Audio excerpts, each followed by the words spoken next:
As to count 7, I find this session guilty. As to count 8, I find this session guilty. As to count 9, I find this session guilty. And it did not stop there. Right now on KTVZ News at 6, an emotional day in court as a former Central Oregon teacher is found guilty of abuse. The verdict handed down just hours ago. It was, really a miracle of God that I was saved and I didn't die. And a man's truck narrowly escapes disaster as more vehicles are damaged by rocks in Bend. Spencer Sachs is live where the latest incident happened. He'll have details in our continuing coverage. Folks, we have cloud cover exiting off to the east very slowly, but we also had some mountain snow showers. And is there more rain on the way? I'll sort that out coming up. I saw a need in the community and I just wanted to fill it. Plus, a Central Oregon woman steps up to help local families and their kids. Her charity keeps kids clothed and beyond in this month's Pay It Forward. First, local, live. Now from Central Oregon's news leader, this is KTVZ News at 6. Good evening, I'm Lee Anderson. New tonight at 6. Just days after an incident happened involving rocks being thrown and hitting cars on Highway 97, another incident happened. Let's go out live to KTVZ's Spencer Sachs for the details. Spencer, what's the latest? Yes, Lee, I'm standing here just off of Rickard Road where on Saturday night, 19-year-old Colton Kirkpatrick was driving down this road you see right here where a rock went through his windshield. Now, take a look at your screen. What you're looking at is the photos of the car where you could see the hole in the windshield. You can also see the rock in the photo as well. Now, this is not the first time this has happened. This has happened earlier before.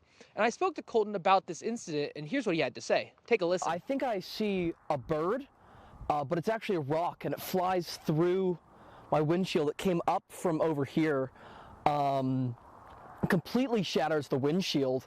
Lands on the seat next to me. Glass is all over my lap. Now, this happened earlier, just a short while ago on Highway 97 when 2 cars were hit, one being an Oregon State Patrol car. Now, I spoke to Colton, who talked about what it was like when he went and spoke to his parents. Here's what he had to say on that. They first thing they did was hug me and said that they're so glad that I'm okay. I wasn't hurt. Easily could have killed me. I reached out to the Deschutes County Sheriff's Office and I'm waiting to hear back. Now, Colton says his goal is to hopefully have everyone drive safely. In Bend, Spencer Sachs, KTVZ News. All right, Spencer, thanks for that report, and we'll have more from you coming up tonight at 7. Switching gears to a live look at the Old Mill District in Bend, where the sun is setting. Our chief meteorologist, John Carroll's tracking the forecast going into the weekend.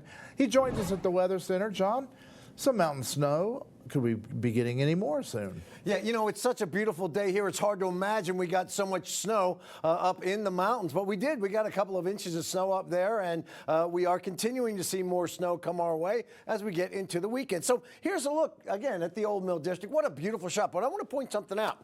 You can see real closely, this is some cloud cover that is over top of the Cascades. So that's what we're dealing with as far as the clouds are concerned, mainly just over the mountains, not over top of the 97 corridor. And you can see that there are some wet roadways through those mountain passes, as it was mild enough for the roads to get wet, but it was cold enough at Mount Bachelor for us to get a couple more inches of snow. In fact, grand total of snow in the past 24 hours there was 9 inches.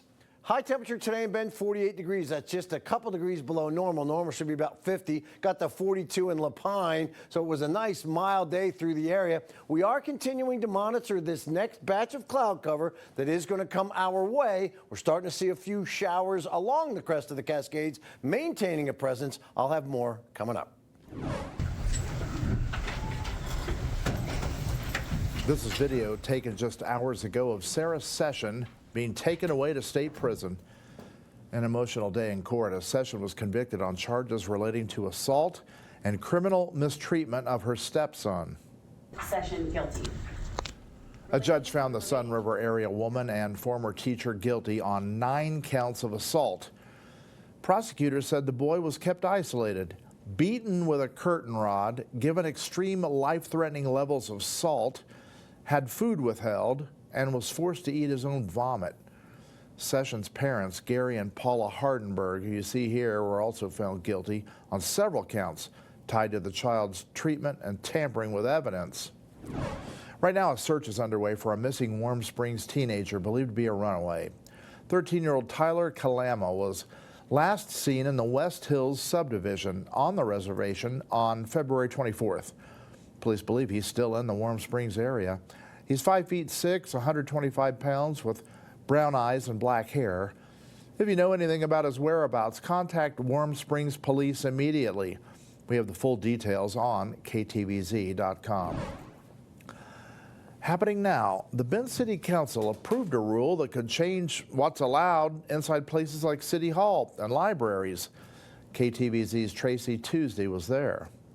During Wednesday night's Bend City Council business meeting, among agenda items included a proposed ordinance that would prohibit firearms inside of city facilities. By unanimous vote, City Council approved the second reading and adoption of an ordinance creating Bend Municipal Code, Chapter 3.120, Firearms Prohibited in City Buildings. The ordinance was designed to mirror Oregon Senate Bill 243, also known as the Community Safety Firearms Act, which allows cities to extend gun restrictions to licensed concealed carriers inside public buildings used for official meetings. It's just a recognition that we want these places to be open to the public and really safe, welcoming places for people to come in, see their government work, and attend our meetings and feel safe. The city says buildings impacted will likely include City Hall, libraries, and community facilities. The new rule doesn't change statewide exceptions, but it does remove the defense for concealed handgun license holders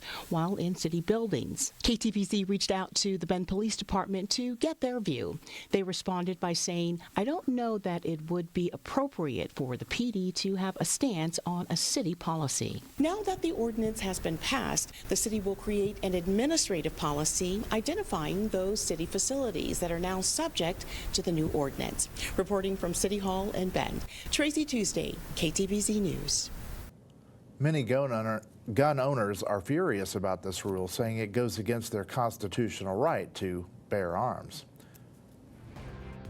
We were running up against the capacity of our water system, so we needed a solution. Coming up at 6, a small Central Oregon city found a massive water solution buried underground. Why not everyone's happy in our newest Problem Solvers report. And the fight over the gas tax vote being on your May ballot, what one Central Oregon representative told KTVZ News. Up next.